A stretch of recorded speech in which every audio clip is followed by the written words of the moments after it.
Ინფრასტრუქტურული პრობლემები დროში უსასრულოდ რომ იწელება, ეს პრინციპში ახალი არავისთვისაა, საზოგადოების ნაწილი ამას უკვე მიეჩვია, ხოლო ნაწილისთვის კი ეს უკვე ბუნებრივი მოცემულობაც არის. თუმცა, დღევანდელი ინფრასტრუქტურის მინისტრის პარლამენტში გამოსვლამ ყოველგვარ ბოლოდინს გადააჭარბა, საიდანაც ვიგებთ, რომ 214 ინფრასტრუქტურული პროექტიდან ნახევარზე მეტ სერიოზული ხარვეზები აქვს. სწორედ ამ პრობლემებზე ვისაუბრებთ დღეს ჩვენ სტუმრებთან ერთად და გავიგებთ, რა შეიძლება იყოს გამოსავალი. ჩვენი გაცემის სტუმრები კი არიან დავით ფანჯაკიძე, თბილისის საკრებულოს წევრი პარტია გირჩი, ბატონო დავით. ძალიან დიდი მადლობა მობრძანებისთვის და ნიკოლოზ ზალავიძე, ეკონომიკის მინისტრის ყოფილი მოადგილე და GeoCase-ის მკვლევარი. ნიკოლოზ, ძალიან დიდი მადლობა მობრძანებისთვის, ბატონებო, მადლობა თქვენი დროისთვის. ბატონო დავით, დავიწყოთ თქვენით დღეს ინფრასტრუქტურის მინისტრის გამოსვლა მოვისმინეთ ყველა პარლამენტში, საიდანაც გავიგეთ, რომ ახალი არ იყო პრინციპში ინფრასტრუქტურულ პროექტებში არსებული გარკვეული გამოწვევები, თუმცა დღეს რაც მოვისმინეთ, ამან ყოველგვარ ბოლოდინს გადააჭარბა, გავიგეთ, რომ 214 ინფრასტრუქტურული პროექტიდან მნიშვნელოვანი დარღვევები ფიქსირდება ნახევარზე მეტში. მნიშვნელოვან დარღვევებში კი იგულისხმება როგორც ვადების გადაცილება, ისე უხარისხოდ მიმდინარე პროექტები და ასე შემდეგ. ეს არის პრინციპში სისტემური პრობლემა, რომელიც არ შეიძლება ერთ და ორ დღეში დადგეს. რა არის ამის მიზეზი და რაც მთავარია, როგორ მოვედით აქამდე? საღამოშიდობისა, მივესალმები თქვენ მაყურებელს და წარმატებას გისურვებთ. მადლობა. მე ხშირად მითქვი ამის შესახებ, რომ ალბათ საფუძველი პრობლემების ეს არის მაინც ცოდნა. ცოდნა ჩვენ დამოუკიდებლობის მოპოვების შემდეგ 90-იან წლებში გამოვიდა ძალიან რთული ეტაპი და ალბათ ის პერიოდი იყო, სადაც პრინციპში იმ თაობას, რომელსაც დღეს ავალიან ხელეწიფება უნდა ხელეწიფებოდეს მნიშვნელოვანი პროექტების განხორციელება, ამ დროს უნდა მიიღოთ ცოდნა, ამ დროს ეს ცოდნა არ მიიღებულა.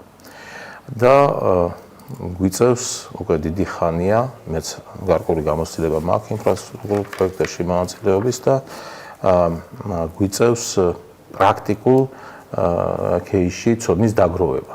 ეს ძალიან ძვირი სიამოვნება. ანუ თუ ჩვენ არ დავხარჯავთ რესურსებს, მათ შორის ფინანსურს ამ ცოდნის მოპოვებაში, მიღებაში, შემდეგ არ ცოდნის შედეგებს ვიმკით პრაქტიკაში და საკმაოდ ძვირი გვიჭდება.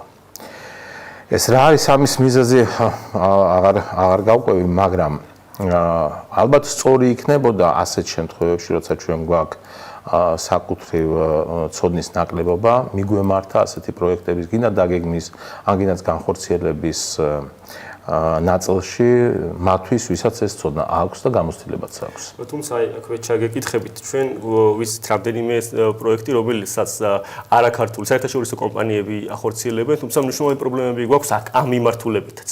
აი ამ ნაწილში რასთან გვაქვს საქმე? ამ ნაწილში იმასთან გვაქვს საქმე, რომ სწორ სუბიექტებს არ ვარჩევთ. თორემ მე აი გავიხსენებ, რომ ესე გამოგვივიდეს ასე ვთქვათ ზეპირის საუბარი. 2006 წელს, როცა ავტობანის პროექტი დავიწყეთ, ბეტონის ავტობანის, აი თბილისი-ბათუმის ავტობანის. იმ პროექტის ასე ვთქვათ თანამონაწილე მეც გახდით და ზუსტად იმიტომ, რომ გვესმოდა ამ პროექტის მნიშვნელობა, როგორც რა ვიცი, ხარისხის ნაწილში, ისე დროით ნაწილში, ჩვენ ბევრი არ გვიძებნია და მიმართეთ მათ, ვისაც ყველაზე მეტი გამოცდილება ჰქონდა. და მიმართეთ გერმანულ კონსორციუმ Strabag-ს, მისი შვილობილი კომპანია იყო Haidt Warner-ი, რომელიც იყო სპეციალიზირებული ამ ბეტონიზებაზე და ისინი ჩამოვიყვანეთ ინჟინერები, ჩამოვიყვანეთ სამუშაოთა მწარმოებელები, სხვა და სხვა, ანუ უამრავი სპეციფიკა აქვს რა, ეს არ არის მხოლოდ რაღაც ბეტონის დამგების გატარება რა, ესა გზის მომზადება, დაკვალვა და ასე შემდეგ.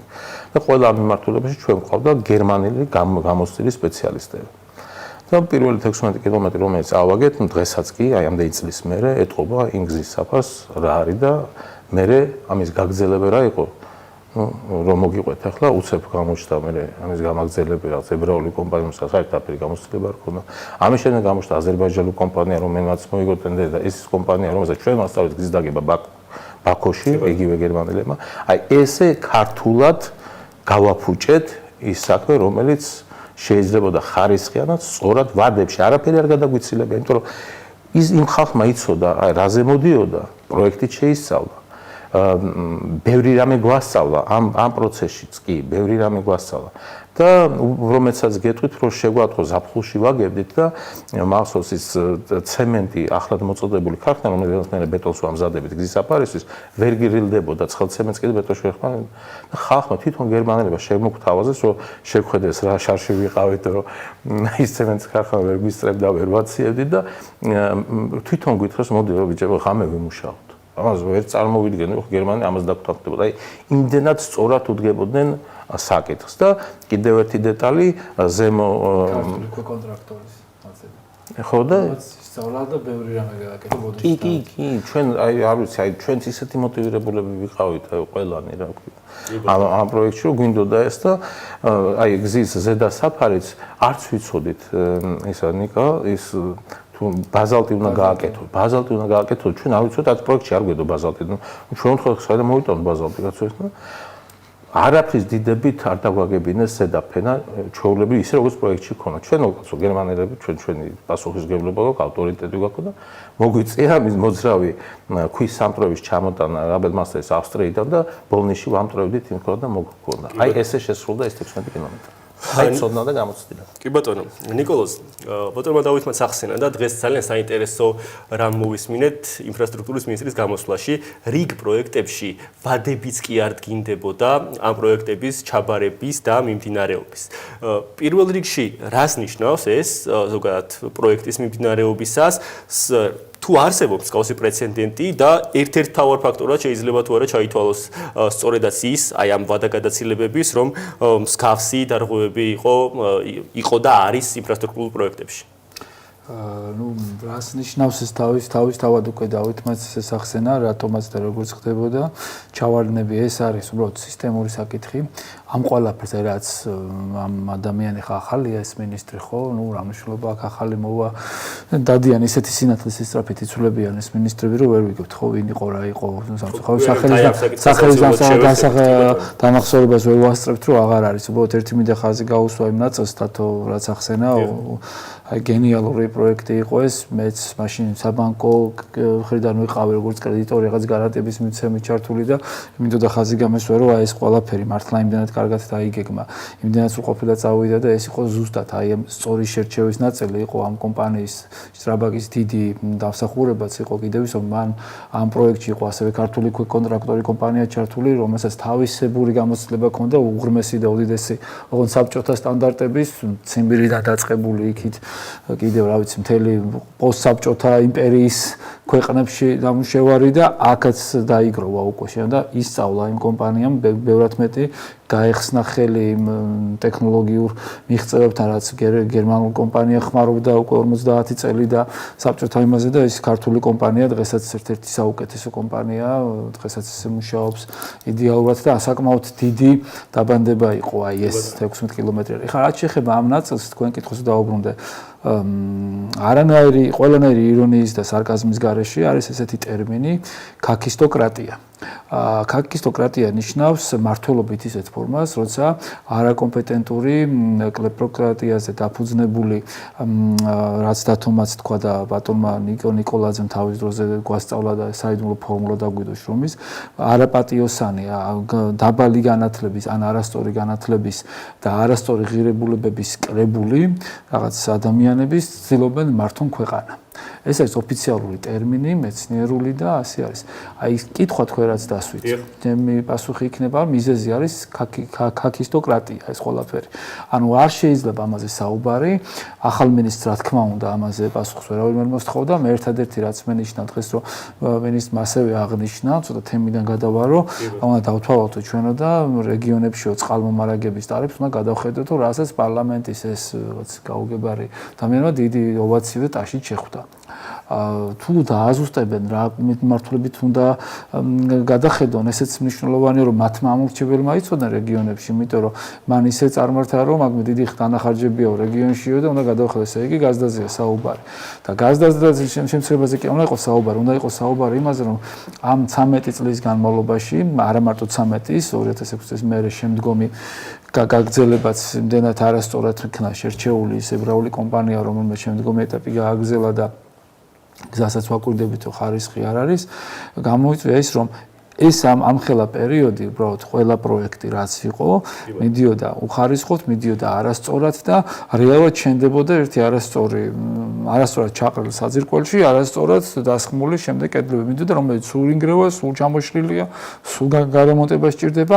ამიტომ აქ ამის გამოსწორებაზე საუბარი ახლა სადღეგრძელოების გარეშე არის რეალური, რომ უნდა მოხდეს გაჩერება რაღაც ნაწილში, სრულყოფილი შეფასება ამ გასული პერიოდის, პასუხისმგებლობების დაკისრება და არა ისე რომ რაღაცა გაუგებრად რომ ედის, ეხა პირბადეების კანონით დონეზე რომ აღასრულონ აი ეს მილიარდებზე მეტი უკანონოდ და არახარისხიანად დახარჯული თანხების შესწავლა და პასუხისმგებლობაში აღსრულება და ამერწმუნეთ რომ ამ საკითხის გამოსწორება იქნება და რა თქმა უნდა სატენდერო ეს პირობები რომელზეც მიდის დაბრალება რომ აი ჩინური კომპანია იმიტომ მოდის რომ იქ ADB-ა და ADB რატომღაც ყველა ჩინური გონია ADB-ს ჩინეთის წილი არ არის 5 ევროშიც კი უმსხვილესი ინვესტორები და დამფუძნებლები ADB-ს ესეც საერთაშორისო საფინანსო კორპორაცია რომელსაც ქვეყნდება უმსხვილესი ორი პარტნიორი ADB-ს არის ამერიკის გაერთიანებული შტატები ან შეერთებული შტატები და იაპონია ჩინეთი არ არის თქო 5 ევროშიც და არანაირი გადაწყვეტილებას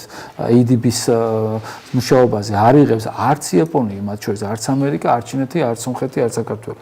ამიტომ ეს შერჩევა ყველაფერი ხდებოდა ისევ და ისევ რაღაცა კრონიზმის საუკეთესო ბრჭყალებში, ტრადიციებით, მორგებით, ვიღაცაზე და შტრაბაგის მაგალითის გახსენებისგან განსხვავებით, ჩინურ კომპანიებთან ქართველი ქვეკონტრაქტები ვინც არის ისინი არიან მხოლოდ რაღაც ნედლეულის მიწოდებლები, რომელთანაც სულ პრობლემები აქვთ თავისი დებიტორული დავალებების ამოღების, ბანკებთანაც ვერ მუშაობენ კარგად ფაქტორინგული და ან სხვა ინსტრუმენტები რო ჩართონ, რომ მათ დებიტორული დავალება განიახონ და ყველას ეს პრობლემა აქვს. მე ამას ციდან არ ვამბობ, ჩემი ოჯახი არის ამ ბიზნესში 50 წელია, დედა ჩემი არის ერთ-ერთი უმსხვილესი სამშენებლო კომპანიის ერთ-ერთი მთავარი წამყვანი ფიგურა და მე ბავშვობიდან ამ პროცესებში ვარ ჩართული, მესმის ვიცი და აქედან გამომდინარე კარგად ვაქვს ბრჭყალებში საკუთარ თავზეც გამოცდილი. კი ბატონო, ნიკოლოზ, პასუხისმგებლობების ნაწილს აუცილებლად შევეხებით, ცოტა მოგვიანებით. მანამდე მინდა რომ არსებული პრობლემები სრულად ამოვწუროთ ინფრასტრუქტურული პროექტების ნაწილში. ბატონო დავით, ინფრასტრუქტურული პროექტების ნაწილში ერთ-ერთი ალბათ ცალკე გამოსაყოფი თემა გვაქვს სამთო კურორტებზე არსებული ინფრასტრუქტურული ქრონიკული პრობლემები, რომელიც მუდმივ რეჟიმში გვაქვს. სულ ახლახანს ამ ნაწილში გააუქმეს კურორტების განვითარების სააგენტო, რომლის არსებობაც თავის დროზე თავის მხრივ ცოტა სიგიჟეც იყო, თუმცა ამის მიუხედავადაც კურორტების ინფრასტრუქტურას ცალკე უწყება კურირებდა. ამის მიუხედავად ერთ-ერთი სავალალო მდგომარეობა გქონდა სწორედ და გვაქვს კურორტების მიმართულებით. ამ ნაწილში სად არის გამოსავალი, რატომ არის? როდესაც ჩვენ საუბრობთ მით უმეტეს რომ ტურისტული ქვეყანა ვართ, როდესაც საუბრობთ იმასთან დაკავშირებით რომ სამთო კურორტები არის ჩვენი ქვეყნის ერთ-ერთი სავიზიტო ბარათი და ამის მიუხედავადაც წლების განმავლობაში აი ამ ელემენტარულ ინფრასტრუქტურულ პრობლემებს ვერ ვალაგებთ. მაშინ მით უმეტეს როდესაც კონკრეტული კურატორი ყავს ამ მიმართულებას, აი ამ ნაწილში სადავართ და რა პრობლემასთან გვაქვს საქმე? ხო, სადავარ და იქ ავართ რომ ჯერა რომ კურატორები შეძლებენ რაღაცის გაკეთებას. ხო, და ეს ესეთი რაღაცა თქვენიცით ახლა ჩემ ზოგადად ჩვენი პოზიცია ამასთან დაკავშირებით და რა ვიცი, რაც უფრო შორს იქნება სახელმწიფო ამ საქმისგან, მით უფრო ბედნიერად იქნება ეს საქმე. შეიძლება რაღაც ეტაპზე, რაღაც როგორ გითხრა, ეს სტიმულების შექმნის ეტაპზე იყოს სახელმწიფო რაღაცა დოზით, აი რეგიონის განვითარების ნაწილში თქო რაღაც გარემო შექმნა საინტერესო იქ ინვესტორის მისაზიდად, ხო? აი თუნდაც ინფრასტრუქტურა გზა მიუყვანე, ელექტროენერგია მიუყვანე, მაგრამ აი წარმოუდგენელია რომ რაღაც ეხლა მახსოვს უცებ გამახსენა რაღაც სიუჟეტი იყო გუდაურში, ხო და რაღაც თოვლი არ იყო და ვიღაცას ედავებოდნენ რომ იქ არ იყო თოვლი და გამოდის ვიღაცა ხსნის პრობლემის შინაარს და ტიტრებში წერია რომ თოვლის გაფრქვევის დეპარტამენტის ხელმძღვანელი. ხო და აი როცა აი ამ დონეზე არის ჩაშლილი ბიუროკრატია, ხო წარმოგიდგენია რომ აი რა ვიცი, აი ადამიანის მოტივები სუფიქო, რა უნდა იყოს ამ კაცის მოტივი რომ იქ თოვლის სულ იყოს. ხო აი ნუ ვერ ლაგდება გესმის და ამიტომ მაგის ამოხსნა ერთადერთია რა. ანუ თუ ბიზნესისთვის ის არ არის საინტერესო და აი სახელმწიფო ხელოვნურად ქმნის რაღაც ლოკაციას, რაღაცას, აი არა აქვს, აი შანსიც კი არა აქვს ამას გრძელვადიანი სიცოცხლის უნარიანობის. აი ვერ დავიჯერდა მაგალითსაც შეიძლება არ ვიცი მაგალითი მომიყვანოთ, მაგრამ აუცილებლად სადღაც მდგენელი იქნება იქ პოზიტიური კერძო ინტერესის რა, რომ იქ გრძელვადიანად მონგებიანი თუ არ იქნა პროექტი, ნუ რამდენი ხანი შეიძლება შეინახო რაღაცა რაც არ ამონგებიანი, ხო წარმოუდგენელია. ეს თვითად აწევს ყველას, თითოეულ ჩვენგანს აწევს მე თვითად და ამიტომ როგორ გითხრათ, აი რა უშველის თქო, აი უშველის ის რა სახელი გააკეთა მიქარა, მოდესო თუ მიქარა გააკეთა და ის მაინც ხნას ახლა გამოვიდეს, გამოიცალოს და მე გამოჩნდება რაღაცა ერთ ლარად მიწეს ვიღა უნდა მარტე. იმიტომ თუ იქ კერძო ინტერესი გაჩნდება, იქ დაალაგდება პროცესები ისე, ბიზნეს პროცესები ისე, შეიძლება აი რთული იმ ჯაჭვიდანაც კი რაღაცა გამოვიდეს. კი ბატონო, სანამ გამოსავლის ნაწილებზე გადავალთ, მინდა ერთი კითხვაც დაგისვათ და შემდეგ გადავიდეთ ამ მიმართულებით. ხშირად ვისმენთ ძირითადად ოცნების მხარდამჭერებისგან და ოცნების წევრების წარმომადგენლებისგან, რომ ქვეყანაში რაღაც ხომ კეთდება. ანუ რაღაც ხომ კეთდება, ანუ ამ ნაწილში ნუ გარკვეულწილად თითქოს თავს გვამადლიან ამ ნაწილში. მე მინდა კითხოთ, ხო, მე მინდა კითხოთ პირველ რიგში, ასე ვთქვათ, ამ ნაწილში ეს რაღაც რომ კეთდება, სად ვართ? სად არის განვითარებული სამყარო გაკეთების ტემპების მიხედვით და მარტივად რომ ვთქვათ მაგალითად 20 წლის წინ რომ დავიწყეთ ავტობანის მშენებლობა და ჯერაც არ დაგვიმთავრებია ეს ამბავი უნდა გვიხაროდეს თუ არა ხო აი ზუსტად მაგალითად რაღაცა კეთდება და რაღაცა წვალობთ ვახსენე 2006 წელს დავიწყეთ მე მგონი ავტობანი ხო სადავართ 20 წელი სრულდება გესმის და აი როგორ 20 წლის განმავლობაში ამას ქვია ჯახირი გესმის ამას საქმის კეთება არ ქვია რაღაცა ქვია მაგრამ ეს საქმე არ არის როცა 20 წელიწადი 400 კილომეტრია მონაკვეთს თბილისიდან ბათუმამდე ვეწვალებით ვეჯახირებით ხანის ჩავარდება ხიდი ხანის არ გაიბურღება ხანის და თუ ამის საპირე წოდეთ მსოფლიოში რა ხდება თურქეთში იმ დროს მაგალითიც მოვიყვეთ თურქეთში დაახლოებით ერთ დროს დავიწყეთ რა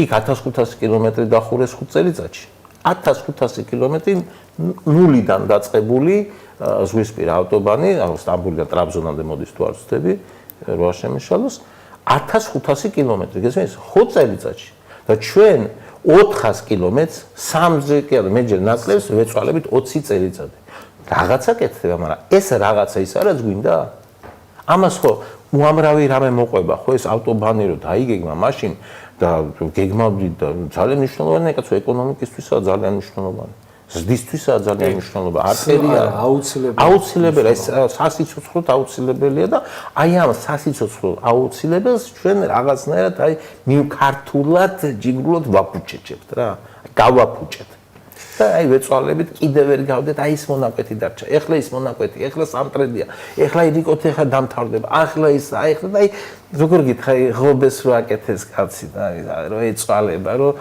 ზაპოროჟეცის კარებს რო მიადგავს ღობეს რო შეავს აი რაღაც აი ეგეთ სტილში მოქმედებთ რა აი ეს არის რაღაცა კი ბატონო ნიკოლოზ გამოსავლის გზებზეც გადავიდეთ თქვენ ახსენეთ ის მინისტრების ძალიან ხშირი ცვლა ამ ნაწილში ამას ემატება ბოლო პერიოდში არა მხოლოდ მინისტრების ცვლა არამედ სხვადასხვა ჩინოვნიკების პასუხისმგებლობის სამართლებრივი პასუხისმგებლობის დაყენების საკითხი ამას ემატება დასაწყისში ვახსენე კიდეც სხვადასხვა უწყებების გაუქმების მიმართულება იგივე ტურიზმის განვითარების ასოციაცია რომელიც ვახსენე და რომელიც სულ ახლახანს გაუქმდა ამ ნაწილში ეს რამდენად შეიძლება იყოს გამოსავალი, რამდენად შეიძლება იყოს ეს რეალური ნაბიჯები იმ პრობლემების მოსაგვარებლად, რომელ პრობლემებზეც დასაწყისში საკმაოდ ვრცლად ვისაუბრეთ.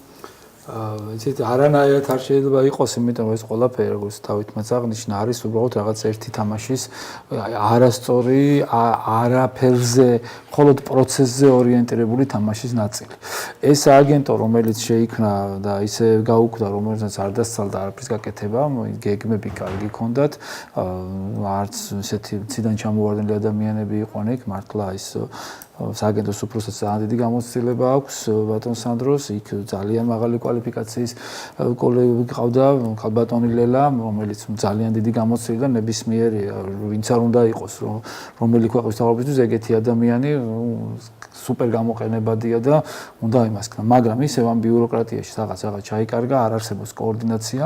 მე რომ მკითხო ეს რო გაუქმდა, ალბათ საერთოდ იმიტომ თვითონ და შეიერთაო ტურიზმის რაღაც ადმინისტრაცია. თვითონ ტურიზმის ადმინისტრაციაზე რა თუ ხმას არავინ კითხვას ატუ არსოს, 150-მდე ადამიანი მუშაობს, რაღაცა გაუგებარი არის შენობაში ყოფილ ხარ თვინმე, ანუ ტურისტი რომ მივიდეს, ინვესტორი რომ მოიყვანო, ოფისში რომ მიდიხარ, აი დავითიც დიდი ხანია ბიზნესშია, მეც ბიზნესში ვარ და გარეგან იმას კი არ ვიბღინძებით, მაგრამ ყველაფერს აქვს თავისი ეთიკა. შენ რომ მიდიხარ და დავითი თავისი ბიზნესიდან ერთ-ერთი და მულტი სერიული ენტერპრენერია და მისი პარტნიორებით ერთ-ერთ ბიზნესში რომ მივიდე რომ თავისი რაღაც პროდუქტი უნდა მე ან როგორც ინვესტორს, ან როგორც პოტენციურ პარტნიორს, როგორც ყიდვას მითხოს, რა თქმა უნდა მეპატიჟება იმ დარგის ოფისში, სამედიცინო იმაში რომ მე ეს როგორც ინვესტორმა მე ხომ ვნახო რომ იქ თუ სისუფთავი არა აქვს, იქ თუ რაღაცა თანამედროვე დანადგარები არ უყენია სამედიცინო, მე როგორც ინვესტორი რატომ უნდა დავწუნ, ვინ მივა იმასთან სამკურნალოდ, ხო ეს ხო ბიზნესია. ხო წარმოიდგინეთ საქართველოს ტურიზმის ადმინისტრაცია, საქართველოს ეკონომიკაში GDP-ს 22-24% რო უკავია და ვამბობთ და მარკეტინგულ კამპანიებში ხარჯება იმაში რაღაც ბრაზილიიდან რაღაც ბლოგერი ჩამოყავს და რაღაც გაუგებარია, არ არის სისტემური ეს ყველაფერი. ხო და ამინდუელი რაღაც აი სრულიად აი ქაოტური გაწყვეტილი ის და მთელი ეს მუღამი არის უკაცრავად ხა ჟარგონებისთვის იმაზე აწყობილი რომ რაღაცა ბჭყალებში ვიღაცებმა პაესკებში არ უნდა აქ რო ტურისტული ინვესტორი ჩამოვიდეს მე ჩემი პრაქტიკით ვამბობ ხო არავის დახმარების გარეშე მე თვითონ შეუკვეთე ჩვენი ერთ-ერთი ძალიან პრობლემური პროექტისთვის და ძალიან მაღალი რანგის და ძალიან დიდი Harper's Bazaar UK-ის თელი ჯგუფი ჩამოვიყვანეს თავისი დოკუმენტური ფილმებით და თავისი სტატიებით და ასე შემდეგ პირველ იმებში და რაღაც რიჩმონდის ქუჩაზე პრეზენტაციებით რაც დასრულდა რომელიც ტურიზმის ადმინისტრაციამ ვერც გაიგო ისე გაიარა ამ ყველაფერმა და მაგის მეოთხედში ჩვენი ბიუჯეტის რა ვიცი ასეულობით 1000-ია გადახდილი მაგრამ ეს ხალხი ტურიზმის ადმინისტრაციაში ვერ წავიყვანა იმიტომ რომ იმ შენობაში რომ შეიყვანო გული გაუსკდება და ნუ ალბათ რაღაც სხვა თემას დაიწყებს ამიტომ დიდი ბოდიში და ცოტა ემოციური ეს საკითხიც შემთთვის ძალიან მნიშვნელოვანია რეალურად ეს პრობლემა არის გაწელილი ბიუროკრატია ისევ და ისევ იმ მიზეზის გამო რომელსაც გიორგი ნიკოლაძის მოწოდება და საიდუმლო ფორმულაც ეხანას თქვით დაბადების დღე იყო რამოდენიმე დღის წინ ოქტომბერში იყო ის რომ პატიოსნება განათლება და შრომა რაზეც უნდა დაფუძნდეს სამაბაზე ნებისმიერის განვითარება მოდა ეს კაცი თანმიმდევრობასაც ძალიან დიდი მნიშვნელობა აქვს თუ შენ პატიოსნებისგან პატიოსნებისთვის არ შრომობ და გარემო ამაში არ გაიძულებს შენ ვერ მიიღებ ვერ არ მოგინდება რომ მიიღო შესაბამისი განათლება რომ შენი განათლების ნაყოფით იყო ეფექტური და ეფექტიანი ამ შრომაში რაც დათო მახსენა დასაწყისში 2006 წლიდან ამ შტრაბაგის მაგალითად ზუსტად ამ სამი საიდუმლო ინგრედიენტისგან შედგება გერმანული ერისთვის რომელსაც უნარი შესწევს რომ ექსპორტზე გაიტანოს და შენც მოგცეს ეს ყველაფერი აქედან გამომდინარე ესეთი სააგენტოები რომელსაც რაღაც ესეთი ჰიპერ რაღაც galaktikურ გეგმებს დაუდებენ და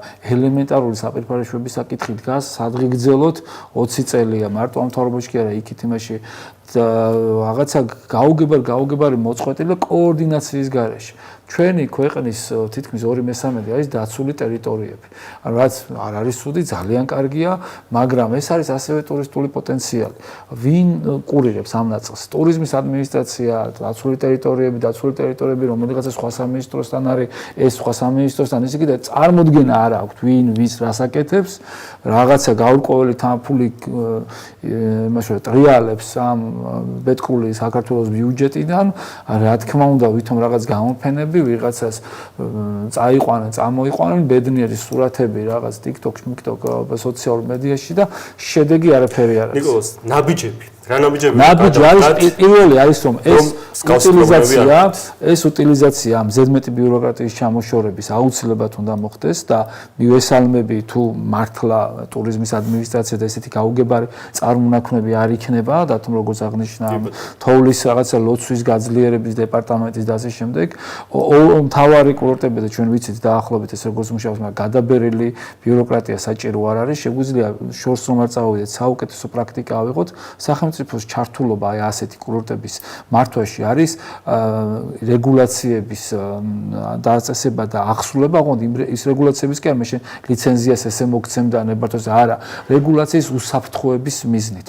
ადამიანების სიცოცხლეს ეხება ეს ყველაფერი.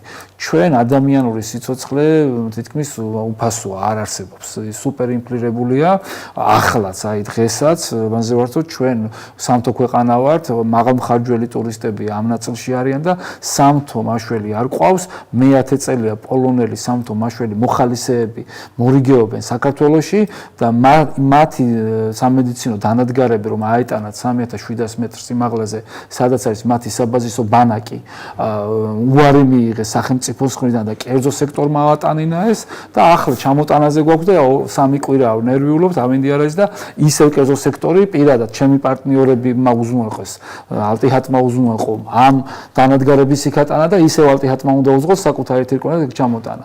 ეს არის იმის ზედმეტი კი არა აქვს ამ ხალხს და ან რაღაცა ესეთი და ან მათი ბიზნესი თან საერთოდ არ არის ეს ალპინიზმთან პირდაპირ კავშირში. შეგნების დონეზეა და 10 წელი ესეთი რაღაც ხდება.